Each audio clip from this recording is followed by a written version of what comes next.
The lawyer's office was silent except for the soft hum of the air conditioning and my grandmother's triumphant tapping of her perfectly manicured nails against the mahogany conference table. I sat quietly, my face carefully neutral as Mr. Davidson, the family attorney, finished reading my grandparents' will. And finally, he concluded, adjusting his wire-rimmed glasses, regarding our adopted granddaughter, Sarah Mitchell. She is to receive no portion of the estate, as she does not carry the Mitchell bloodline. My name is Sarah Mitchell, and at 28 years old, I was being erased from my family's legacy because I committed the unforgivable sin of being adopted. It's nothing personal, dear, my grandmother Margaret said, though her smile suggested otherwise. But the Mitchell fortune needs to stay within the true family line. Across the table, my cousins James and Rebecca bitterly contained their glee. The $40 million estate would now be split primarily between them, with some smaller portions going to various other blood relatives. I understand, I said quietly, gathering my things. Is there anything else, Mr. Davidson? The elderly lawyer shook his head, looking uncomfortable. He'd known me since I was a child, had watched my parents raise me as their own after adopting me at birth.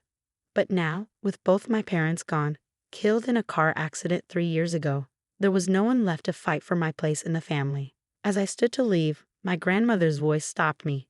Oh, and Sarah, we'll need you to vacate the guest house by the end of the month. It's Mitchell property after all. I turned back slowly, meeting her cold blue eyes. Of course, I wouldn't want to impose on the true family line. The guest house had been my home for the past year, ever since I'd returned to help care for my grandfather during his final months.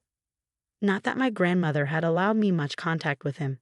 She'd made sure to limit my visits, claiming he was too tired or too medicated to see me. What my grandmother didn't know was that my grandfather had managed to slip me something during one of my few allowed visits, a key and a hastily scribbled note with an address. I hadn't understood its significance at the time, but now, walking out of the lawyer's office into the bright Texas sunlight, I pulled the crumpled paper from my purse. The address led to a storage facility on the outskirts of Houston. Below it, in my grandfather's shaky handwriting, "Your mother left this for you. The real story is inside." My mother, my birth mother. I'd never known her name. My adoption had been closed, all records sealed at her request. My parents had only told me that she was young, unmarried, and wanted to give me my best chance at life. I drove to the storage facility in a daze, my grandmother's words echoing in my head. Not really part of this family. The same words she'd been using against me since my parents' death, slowly poisoning the rest of the family against me. The storage facility was old, family-owned, far from the sleek modern units that dotted Houston's suburbs. An elderly man sat behind the counter, reading a worn paperback. "Can I help you?" he asked as I approached. I showed him the key and address. "I'm trying to find this unit. It would have been rented by someone, probably about 28 years ago." He adjusted his glasses, examining the key. "Ah, Unit 247. Paid up for 30 years in advance. You must be the daughter." I felt my heart skip. "You remember?" He nodded slowly. "Hard to forget. Young woman, couldn't have been more than 20.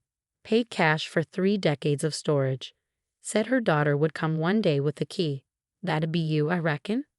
"Yes," I whispered. "That's me." Unit 247 was at the back of the facility, away from the newer units. The key turned smoothly in the lock, despite its age. Inside, the space was small but meticulously organized. Boxes lined the walls, each carefully labeled in neat handwriting. The first box I opened contained papers, hundreds of them. Letters, documents, photographs. On top was an envelope with my name on it, the paper yellowed with age. "My dearest Sarah," it began, "if you're reading this, then you finally found your way here. My name is Catherine Edwards, and I am your birth mother. But that's not the whole truth. There's so much you need to know about who you are, and who the Mitchells really are." I sank to the floor, my hands shaking as I read on. Catherine Edwards had worked for Mitchell Industries in the early 1990s, right out of college. She'd been brilliant, ambitious, and caught the eye of the company's CEO, my grandfather, Robert Mitchell. "The affair lasted 6 months," she wrote. "I was young, naive, and believed him when he said he'd leave his wife. When I discovered I was pregnant, he changed. Suddenly, I was a threat to everything he built. He offered me money to disappear, to have an abortion. When I refused, The threats began. The next box contained proof, letters, recordings, bank statements. My grandfather had orchestrated an elaborate scheme. Catherine would give up her baby for adoption, tell no one who the father was, and disappear with a substantial payoff. The baby, me, would be adopted by his son and daughter-in-law, who had been struggling to conceive. Your parents, John and Mary Mitchell, never knew the truth, Catherine explained in her letter. They were good people who desperately wanted a child. Robert arranged everything through private channels, ensuring the adoption would appear completely random. They gave you the life and love I couldn't provide. But Catherine hadn't just disappeared. She'd spent the next 28 years building a case, gathering evidence not just about my true parentage, but about the Mitchell family's darker secrets. Corporate fraud, tax evasion, decades of carefully hidden crimes that had built their fortune. I'm not proud of my role in this, she wrote. I was young and foolish, and I let them manipulate me into giving you up. But I never stopped watching, never stopped gathering evidence. Everything you need to prove who you are, and what they've done, is in these boxes. I sat there for hours, reading through document after document. The story that emerged was staggering. I wasn't just adopted. I was Robert Mitchell's illegitimate granddaughter, with more Mitchell blood than my cousins James and Rebecca, whose own paternity was called into question by some of the documents I found. My phone buzzed. A text from my grandmother. Don't forget, end of the month. The guest house needs to be cleared out. I looked at my phone, then back at the boxes of evidence. My grandfather's last gift hadn't just been a key. It had been the truth, and with it, the power to reclaim my place in the family. Not as an adopted outsider, but as Robert Mitchell's flesh and blood. The question was, what would I do with this information? I spent the next week methodically going through every box in the storage unit, organizing the evidence into categories. Financial crimes, personal documents, proof of my parentage. Catherine Edwards hadn't just been thorough, she'd been brilliant in her documentation. But the most shocking discovery came in a hidden compartment at the back of the unit. Behind a false wall, I found a laptop and dozens of hard drives, all meticulously labeled and dated. Catherine had continued gathering evidence long after she left Mitchell Industries, tracking the family's activities through a network of contacts and sophisticated surveillance. The laptop contained encrypted files that took me days to access. When I finally broke through, I found myself staring at proof of crimes that went far beyond simple corporate fraud. The Mitchells hadn't just been hiding money. They'd been stealing it, systematically looting their own company and its employees for decades. My phone buzzed. Another text from my grandmother. The movers will be at the guest house tomorrow at 9 a.m. Be ready. I looked around my small living room, already packed into boxes. After 3 years of losing everything, my parents, my place in the family, and now my home, I should have felt defeated. Instead, I felt a strange sense of calm. For the first time, I held real power. That evening, I called the one person I knew I could trust, Michael Chen, my father's old friend and the former CFO of Mitchell Industries. He resigned shortly after my parents' death, citing ethical concerns that no one had taken seriously. Sarah? His voice was warm but concerned. Are you okay? I heard about the will reading. I need your help, Uncle Mike. I said, using the nickname from my childhood. Can you meet me somewhere private? We met at his house an hour later. His wife, Susan, who'd always treated me like a daughter, took one look at my face and disappeared into the kitchen to make tea.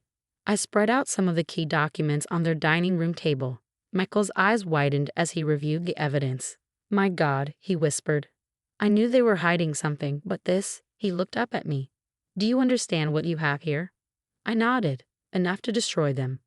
But I need your help to make sure everything is rock solid before I move forward. He picked up one of the hard drives. These financial records, they confirm what I suspected when I resigned. They've been running a massive Ponzi scheme through the company's pension fund. Thousands of employees could lose everything if it collapses, which is exactly why we need to expose it now, I said firmly, before more people get hurt.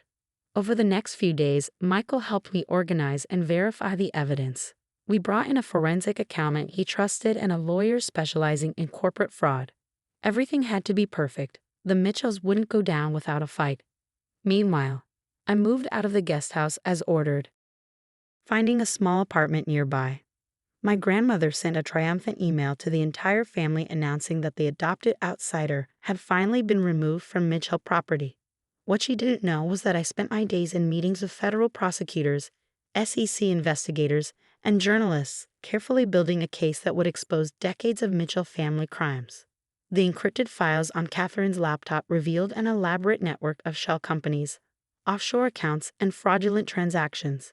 My grandparents hadn't just been protecting the Mitchell bloodline. They'd been protecting an empire built on theft and deception. One afternoon, as I was reviewing more documents with Michael, my cousin James unexpectedly showed up at his house. Well, he smirked from the doorway. Already plotting your revenge, Sarah? How pathetic. I calmly gathered the papers, sliding them into my bag.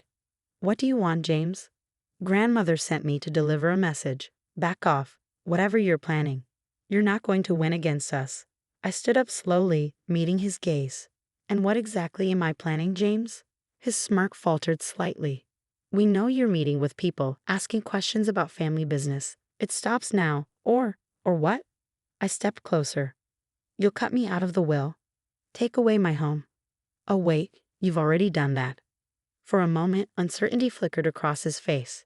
He wasn't used to this version of me, the one who didn't back down, who wasn't afraid anymore. Just remember who you're dealing with, he said finally, trying to sound threatening. The Mitchells have ways of handling problems. After he left, Michael turned to me with concern. They're getting nervous. We need to move faster. He was right. That evening, I received an encrypted email from one of Catherine's old contacts at Mitchell Industries. The company was preparing to announce massive layoffs, a move designed to cover up the missing pension funds before anyone discovered the truth. I made one final visit to the storage unit, gathering the last pieces of evidence we needed. As I locked up, the elderly manager approached me. Your mother left something else for you, he said, holding out an envelope. Asked me to give it to you once you'd had time to go through everything else. Inside was a single photograph. Catherine Edwards holding newborn me, tears streaming down her face. On the back, she'd written, "Remember who you are. You're stronger than all of them." The date of reckoning arrived on a bright Monday morning. I sat in the Mitchell Industries boardroom, not as a family outcast, but as the key witness in a federal investigation. FBI agents were simultaneously raiding Mitchell properties across the country, while SEC investigators combed through company servers. My grandmother's face when she was escorted into the building by federal agents was something I'll never forget. Gone was the superior smirk, replaced by shocked disbelief as she saw me sitting beside the lead investigator. What is the meaning of this? She demanded, her voice shaking. Sarah, what have you done? Please be seated, Mrs. Mitchell, the FBI agent said firmly. We have some questions about Mitchell Industries' financial practices. James and Rebecca were brought in next, followed by other family members and executives. Each looked more stunned than the last to see me there. The lawyer they'd hastily called was already sweating as he reviewed the evidence we'd gathered. Before we begin, I said, standing up, I think there's something you should all know. I pulled out the DNA test results we'd run using samples from the storage unit. It turns out I am a Mitchell by blood after all. Grandfather made sure of that when he arranged my adoption to cover up his affair with Catherine Edwards. The room erupted in chaos. My grandmother's face went white as she realized the implications. James jumped up, shouting about lies and fabrications, but the evidence was irrefutable. That's impossible, my grandmother whispered. Robert would never. He did, I said quietly, and then he spent the rest of his life watching you and the rest of the family steal from the company he built. That's why he gave me the key to Catherine's storage unit. He wanted the truth to come out. Over the next several hours, federal agents laid out the case against the Mitchell family. The pension fund fraud, the tax evasion, the systematic looting of company assets, all of it documented in perfect detail thanks to Catherine's years of careful observation. You've ruined us, Rebecca spat, tears streaming down her face. Your own family? No, I corrected her. You ruined yourselves. I'm just making sure the people you stole from get justice. The indictments came fast and hard. 15 family members and executives were charged with various financial crimes. The company's stock plummeted as the news broke, but I was ready for that too. Working with Michael and a team of ethical investors, we prepared a restructuring plan to save the company and protect its employees. The pension funds would be restored through the seizure of the family's hidden assets, and a new management team would take over. My grandmother and several others took plea deals to avoid longer sentences. James and Rebecca fought the charges but were ultimately convicted.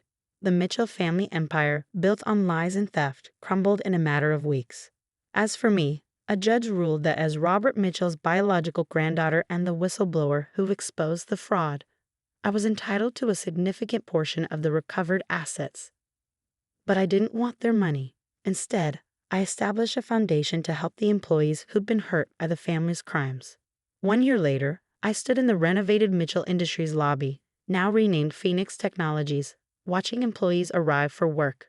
The company had survived and was thriving under new leadership, built on transparency and ethical practices. "Your mother would be proud," Michael said, joining me at the window. Catherine spent years gathering evidence, hoping someone would finally expose the truth. "Have you heard from her?" I asked. We tried to find Catherine after everything came out, but she seemed to have disappeared completely. "No, but her lawyer sent this." He handed me an envelope. Inside was a letter, written in the same neat handwriting I come to know so well from the storage unit documents. "My dearest Sarah," it began, "by now you know the whole truth.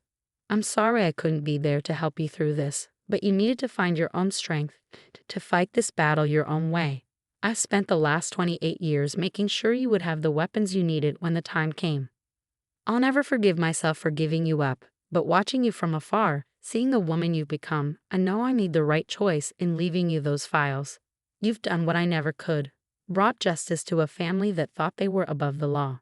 I'm getting older now, and my work is done. Know that I love you, and I'm so proud of the way you've handled everything.